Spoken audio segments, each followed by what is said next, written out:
One Harley Sportster will run to 200,000 miles on nothing but oil changes. Another, built just 5 years earlier, has magnets inside the engine that can literally tear loose and destroy it from the inside. A $1,000 repair on a bike that barely costs $2, same name on the tank, same classic silhouette, completely different fate for your wallet. The Sportster is the most searched used bike in America, in production since 1957, which means decades of engine changes and quiet factory oopsies buried in the listings. We are counting down the years to avoid and the years that last forever, and number 9 is the one that tries to electrocute itself. Let us begin. Steering clear of a nightmare at number 10, the 1979 freak year. Every long-running model has that one weird year that nobody saw coming, and for the Ironhead era Sportster, that year is 1979. This sits inside the broader Ironhead generation, which ran from 1957 all the way to 1985, using an 883 cubic centimeters and 1,000 cubic centimeters pushrod V-twin with those beautifully classic lines that make cruiser purists weak in the knees. But 1979 was a transitional year, and transitional years in manufacturing are almost always a trap. Harley changed the frame that year, and a handful of component parts, including the exhaust and the rear brake, ended up being completely unique to this single model year, not shared with the year before, not shared with the year after, just floating out there in automotive purgatory, orphaned and alone. What that means for you as a buyer is simple. If something breaks on a 1979 Sportster, you are not casually browsing a parts catalog. You are hunting, you are scouring swap meets, forums, and dusty warehouse shelves for a part that only exists because Harley changed its mind for 12 months and then changed it back. Mechanics charge a premium for that kind of scavenger hunt, and you can expect to pay somewhere between $300 and $800 just in sourcing and labor premiums for parts that should, by all rights, be simple and plentiful. Here is a detail most buyers skip entirely. Because this is a 1979 bike, you are now double dipping on risk since it sits at the tail end of an era before Harley even offered a belt final drive. Every Ironhead, including this one, uses a chain final drive, which means regular lubrication, tension checks, and eventual chain and sprocket replacement on top of whatever oddball parts hunt you're already dealing with. It is not a deal breaker. It is simply a maintenance habit modern riders have forgotten how to budget for. The Ironhead era as a whole sells used for around $2,000 to $3,500, which is a genuinely tempting price for a piece of American motorcycle history. Just make sure your specific bike is not the one year that decided to be different for no good reason. Speaking of 1979 being an outlier, there is another Ironhead problem lurking just a few years later, and this one is not about rare parts. This one is about the engine trying to electrocute itself from the inside. The internal electrical rampage at number 9, the late 1984 and 1985 alternator failures. As the Ironhead era wound down, Harley decided to experiment. They kept the classic Ironhead top end, the same engine architecture riders had trusted for decades, but they tinkered with the internal alternator technology underneath it.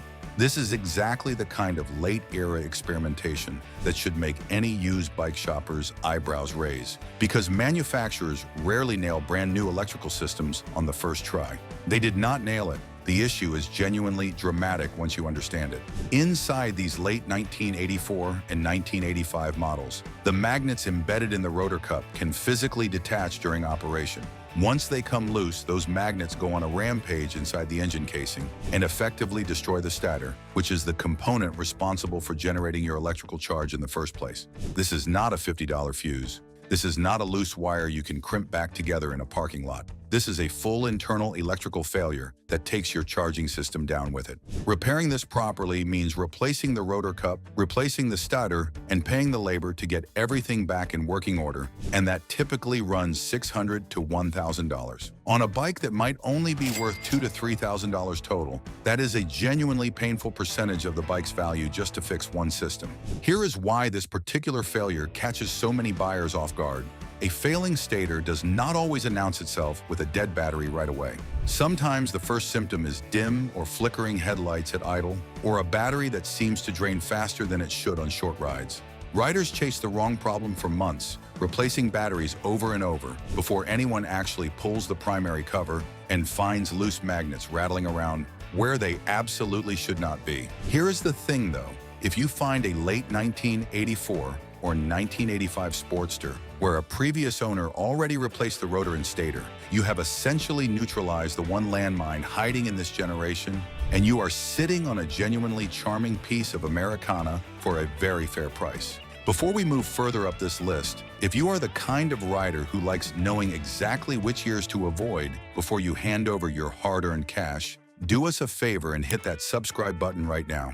We are covering every major used motorcycle generation on this channel, one landmine at a time, and you do not want to miss the next one. Coming in as huge red flags at number 8, the Ironhead era as a whole, 1957 to 1985. Zooming out from those two specific trouble spots, the Ironhead generation deserves its own entry because taken as a whole, it represents a genuinely different philosophy of motorcycle ownership than anything else on this list. This is a 1,000 cubic centimeters and 1,100 cubic centimeters push rod V twin, and the lines on these bikes are legendary.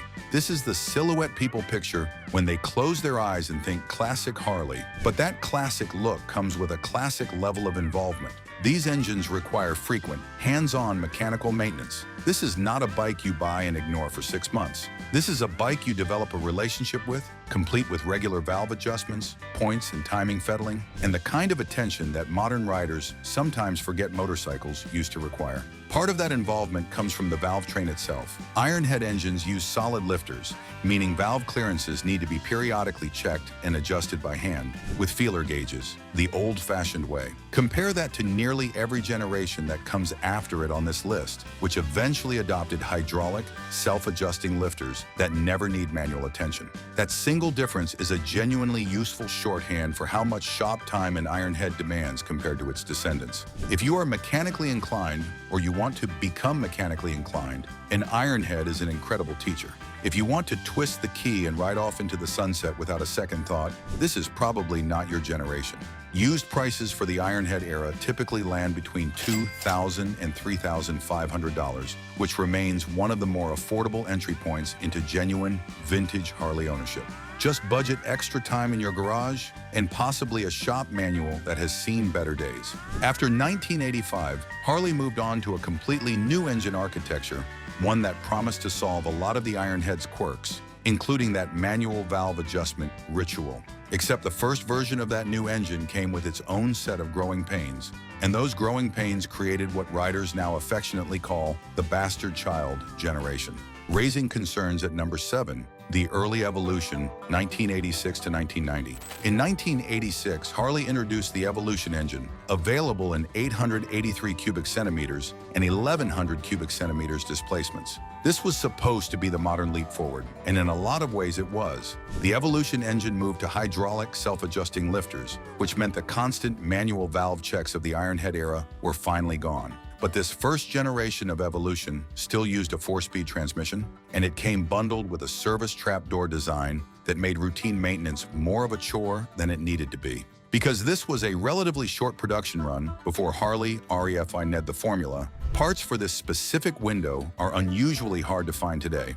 Riders and mechanics have nicknamed it the bastard child generation, precisely because it gets overlooked, ignored, and forgotten, sandwiched between the beloved Ironhead and the beloved late Evolution years that came right after it. Worth noting for anyone cross-shopping this window, these early Evolution bikes still used a chain final drive, not the belt drive that would define every Sportster generation after 1991. That means the same chain, lubrication, and tensioning habits as the Ironhead, just wrapped around a newer engine. It is a small detail, but it is exactly the kind of thing that separates a bastard child year from the genuinely modernized bikes that followed just 12 months later. Here is a fun little footnote that most casual shoppers never learn. The same Evolution engine, born in this exact window, is the reason Eric Buell was able to build his first motorcycles at all. Buell originally sourced Sportster power plants directly from Harley to build his own sport bikes before Harley eventually bought a controlling stake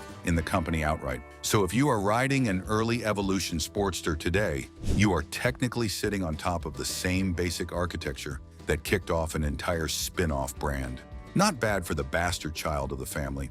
If something goes wrong with the transmission or a primary component on one of these early Evolution bikes, expect to spend some real time and real money tracking down scarce parts.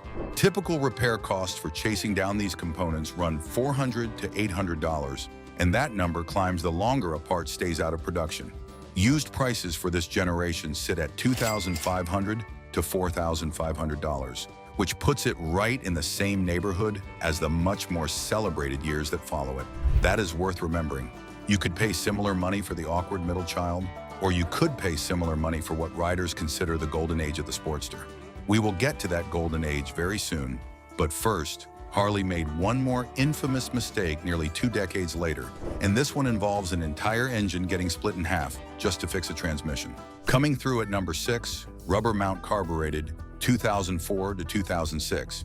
In 2004, Harley introduced a genuinely significant upgrade. They rubber-mounted the engine to the frame, which dramatically reduced the wrist-numbing vibration that Sportster riders had been quietly tolerating for decades. This was a real, meaningful improvement to comfort and rideability, and it deserves credit. However, these 2004 through 2006 models still relied on carburetors instead of fuel injection, keeping one foot in the old world. And more importantly, in that same year, Harley made a design decision that mechanics still grumble about. They eliminated the transmission trapdoor that had made servicing earlier Evolution engines relatively straightforward. Without that trapdoor, any internal transmission repair on a 2004 through 2006 Sportster requires completely splitting the engine cases. Think about that for a second. A repair that used to be a focused, contained job now requires essentially disassembling the entire lower end of the motor just to get your wrench near the transmission internals. That is not a quick Saturday afternoon fix. That is a multi-day shop job, and shops charge accordingly. There is an upside buried in this generation, though, and it is worth knowing before you write it off entirely. Rubber mounting the engine required Harley to redesign the primary drive with a heavier-duty compensator, sprocket, a component that absorbs the shock of the crankshaft's power pulses before it reaches the transmission. That compensator is one of the unsung reasons this generation feels so much smoother than anything before it, even with a carburetor still bolted to the side of the engine. Typical repair costs for a transmission issue on these rubber mount, carbureted years run $800 to over $1,500, almost entirely due to the extra labor hours needed just to access the problem in the first place. Used prices for this generation land around $3,000 to $4,500, which is a fair price for the smoother ride, as long as the transmission has a clean history and you are not the one paying to split those cases. If you are enjoying learning exactly which specific years hide expensive surprises, do us a solid and hit that like button before we continue. It genuinely helps this list reach more riders who are about to make a real purchase decision. Now, from 2007 onward, Harley solved almost every complaint on this list at once. But before we get there, there is a completely different Sportster story unfolding right now, one that has nothing to do with the Evolution engine at all. Forking ahead into the future, at number 5, the Sportster S transition. Everything we have talked about so far belongs to one continuous engine family, the Evolution V-twin, in its various forms across nearly 4 decades. But in recent years, Harley introduced the Sportster S, and this represents a genuine fork in the road for the nameplate. The Sportster S moves away from the air-cooled Evolution architecture entirely and adopts a modern, liquid-cooled Revolution max engine platform shared with Harley's Pan America adventure bike. This is a completely different animal under the skin. More power, more modern electronics, liquid cooling instead of air cooling, and a completely different maintenance philosophy than anything else on this list. Interestingly, Harley also brought the Nightster nameplate back under this same Revolution Max umbrella, positioning it as a lighter, more affordable entry point alongside the Sportster S. Both share the liquid-cooled architecture, but they are tuned and equipped differently, which means shoppers researching Sportster online today are actually going to run into 2 distinct modern platforms wearing very different levels of trim, on top of decades of the classic air-cooled bikes we have already covered. Here is the honest truth about the Sportster S, though. It is simply too new to have generated the kind of long-term, high-mileage ownership data that the rest of this list is built on. We do not yet have a decade of owners reporting 100,000-mile odometers, and we do not yet have a mature used market with settled, predictable pricing the way we do with the Evolution generations. That data is still being written, 1 mile at a time, by early adopters right now. If you are shopping the classic Sportster experience, the AI-cooled V-twin rumble that this nameplate built its reputation on, the Sportster S is not really part of that conversation yet.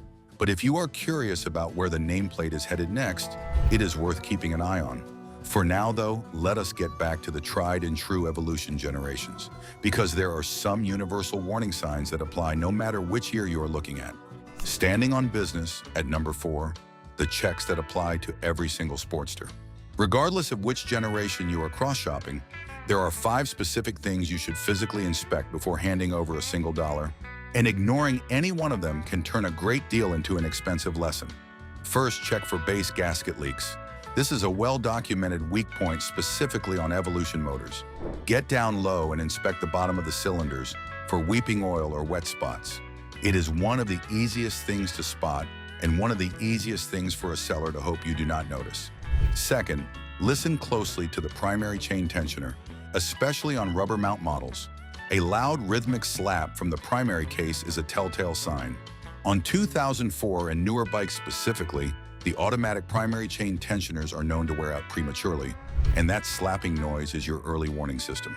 Third, physically run the bike through all 5 gears, paying extra attention if you are looking at a 2004 through 2006 model, given everything we just covered about split cases. Make sure the clutch engages cleanly and does not drag or slip under hard acceleration. Fourth, inspect the suspension for bottoming out. Sportsters have notoriously limited rear suspension travel by design, so check the underside of the rear fender and the frame rails for scuff marks left behind by the tire.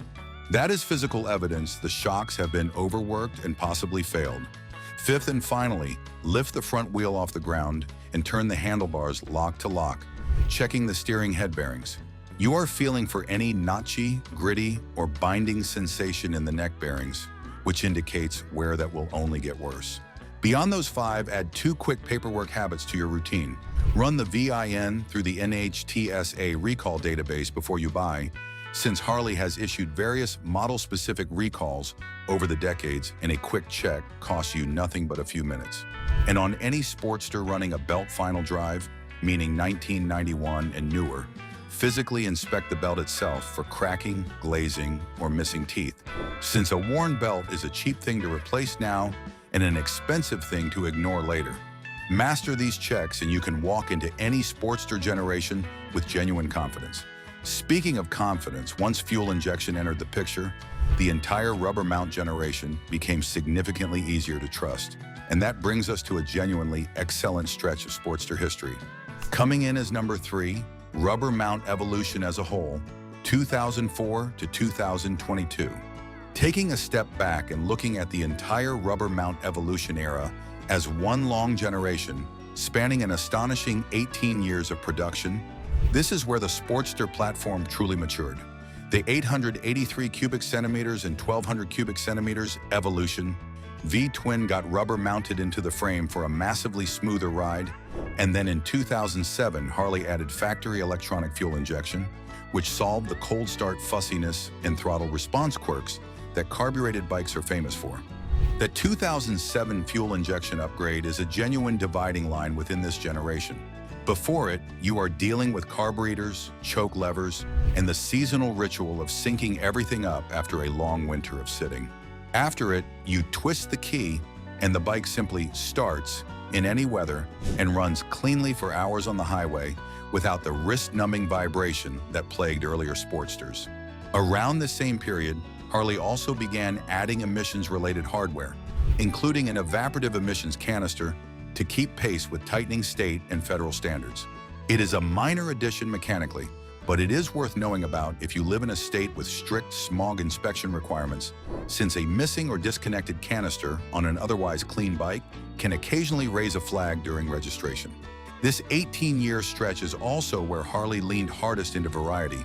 Trims like the Iron 883, the 48, the 72, the Super Low, and the Roadster all share the same fundamental rubber-mounted, fuel-injected engine platform, but each wears dramatically different styling, seat height, and suspension tuning. That means two bikes from the same model year can feel like completely different motorcycles, even though the heart underneath them is essentially identical.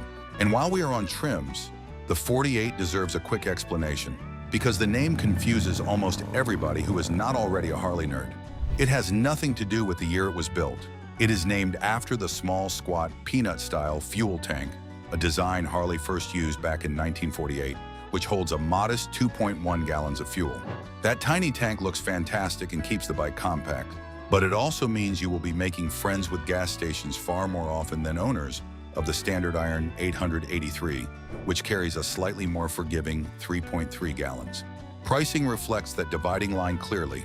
The rubber mount carbureted years from 2004 to 2006 run $3,000 to $4,500 used, while the fuel-injected years from 2007 onward command $4,000 to over $7,000, with exact pricing shifting depending on the specific trim, whether that is an Iron 883, a 48, or a Roadster. Taken as a complete 18-year span, this generation represents Harley figuring out how to build a Sportster that rides smooth, starts reliably, and does not demand constant mechanical attention. But if you want to know the specific years within this stretch that riders trust the absolute most, we need to split this generation into its two halves, starting with the one that came right before it chronologically and honestly might be the single best kept secret on this entire list. Coming second at number 2, the late evolution solid mount, 1991 to 2003. Here it is, the generation that Sportster enthusiasts talk about in genuinely reverent tones. The 1991 to 2003 late evolution solid mount Sportster, running the 883 cubic centimeters and 1200 cubic centimeters Evolution V twin, upgraded to a proper 5-speed transmission and returning to solid engine mounting rather than the rubber mounted system that came later. 1991 is also the year Harley finally ditched the chain final drive across the entire Sportster line and switched to a toothed rubber belt. That single change eliminated the regular lubrication, adjustment, and eventual replacement cycle that every Ironhead and early Evolution owner had been dealing with since 1957. Combined with the new 5-speed gearbox, 1991 represents one of the single biggest quality of life leaps in the entire history of this nameplate, all in one model year.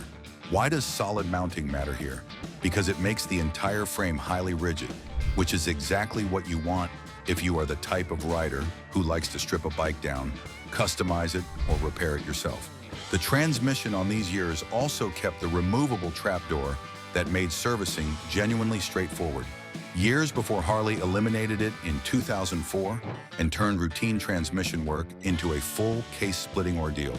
Buyers hunting within this window should also keep an eye out for the 1200 Sport, produced from 1996 through 2003. It shares the same base engine and 5-speed transmission as the rest of the late Evolution lineup, but it came factory equipped with dual front disc brakes and a firmer, more adjustable suspension setup aimed at riders who wanted sportier handling out of a cruiser platform. Because fewer of them were built compared to standard trims, they carry a slight premium and a small but genuine following among collectors today. The real story here, though, is the mileage. Owners of 1991 through 2003 Sportsters routinely report passing the 100,000-mile mark with nothing more than regular oil changes and the occasional top-end gasket replacement. Think about that, a solid mount, 5-speed Evolution engine from the early 90s, still rolling strong past 6 figures on the odometer, decades after it left the factory floor. That is not luck. That is a genuinely well-sorted piece of engineering that Harley more or less nailed on the first real attempt at a modern Sportster platform. Used prices for this generation sit at $2,500 to $4,500, which is frankly a ridiculous bargain for a bike with this kind of proven, documented longevity. You are paying early Evolution bastard child money for what is widely considered the most reliable and most customizable Sportster generation ever built. If this list is genuinely helping you shop smarter instead of getting burned on your next used bike purchase, drop a comment below telling us which generation you are actually considering or which one you already own. We rate every single one, and it genuinely shapes which bikes we cover next. Now, there is technically one generation left that edges this one out, and it does it by combining everything 1991 to 2003 got right with one crucial modern upgrade. Dominating at number 1, the rubber mount EFI 2007 to 2022. And here we are at the top of the list, the 2007 to 2022 Sportster running the 883 cubic centimeters and 1200 cubic centimeters Evolution V-twin, now 𝗕𝗨𝗬𝗘𝗥'𝗦 from both the rubber-mounted frame introduced in 2004 and, crucially, factory electronic fuel injection.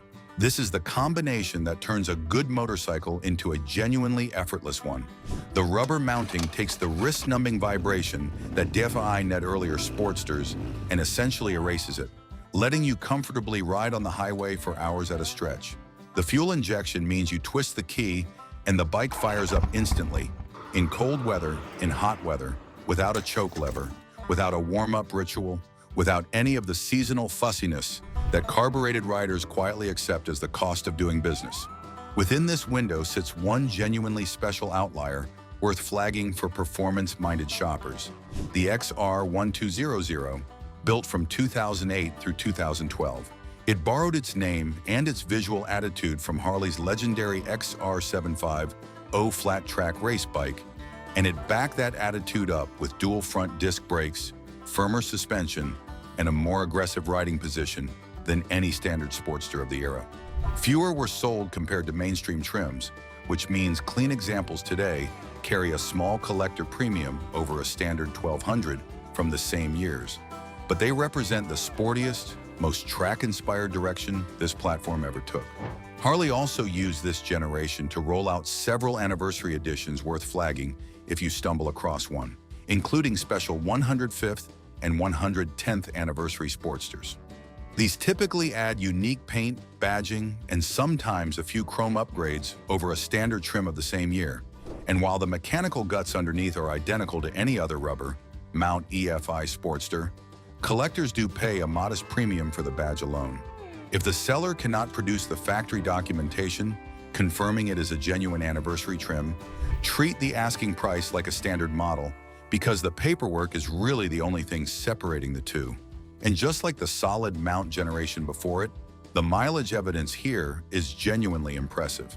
Owners easily exceed 75,000 to 100,000 miles on these motors, and they get there with nothing more exotic than routine primary and engine oil changes, plus replacing the drive belt when it eventually wears out. This is a motorcycle that was engineered to be lived with, ridden hard, and trusted for the long haul, not babied in a garage and only brought out on sunny Sundays. It is worth noting that even a well-sorted Evolution engine will eventually show its age at very high mileage, most commonly through gradual wear in the main shaft bearing, supporting the transmission input shaft. It is not a common early failure, and it typically only surfaces well past the six-figure mark, but it is a good reason to ask any seller of a high-mileage example whether the primary and transmission have ever been opened up for inspection. Used prices for this generation run $4,000 to over $7,000, with the final number depending heavily on the specific trim you are after, whether that is an Iron 883, a 48, or a Roadster. Yes, that is a step up from the 1991 to 2003 solid mount years, but you are paying for genuinely modern rideability layered on top of an engine platform that had already proven it could go the distance. If you want the absolute pinnacle of what the Evolution-era Sportster became, before Harley pivoted toward the liquid-cooled Revolution Max platform entirely, this 18-year stretch from 2007 to 2022 is where you should be shopping. And that is the complete story of the Sportster, from a 1979 frame that only fits itself, to an alternator that tried to sabotage its own engine, all the way up to a fuel-injected, rubber-mounted platform that owners ride past 100,000 miles without blinking. Whichever generation fits your budget and your wrench-turning appetite, you now know exactly which years to chase and which years to quietly scroll past. If you want more of these deep dives before your next used bike purchase, go ahead and click on the next video on your screen right now, because we are just getting started. Subscribe to our channel and click the like button. Drive safe.